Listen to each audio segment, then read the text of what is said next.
let's talk about item quality in Atomfall. So items have essentially three basic qualities. There are rusty weapons, stock weapons, and pristine weapons. And essentially, the rusty weapons can be forged into stock weapons, which can then be forged into pristine weapons. Now, in order to forge these weapons, you will need to unlock the gunsmith survival trait. And once you have that unlocked, you can go to crafting, and you can actually now craft, or rather combine, lower quality weapons into a higher quality weapon. So essentially, if I want to create a stock weapon, I need 2 rusty weapons. And then if I want to create a pristine weapon, I need 2 stock weapons.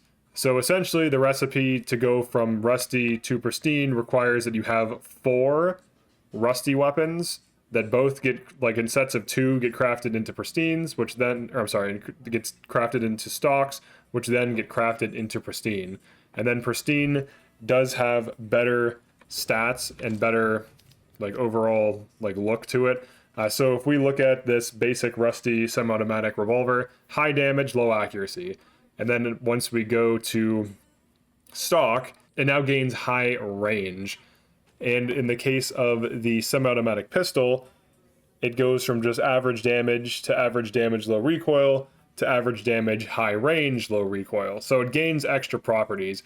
And usually the weapon will gain properties that complement it, but don't drastically change it. So for example, if we buff up the 22, it goes from low damage, high range, high accuracy to low damage, high range, excellent accuracy. So its low damage problem is never really addressed.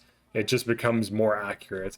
Whereas for some of the other weapons, you can see here that the pristine revolver actually gains excellent damage. And for the pistol here, for the 1911, it goes from average range to high range once it becomes pristine. So high range is obviously good. Then you can use the weapon at range, which helps you in long range firefights.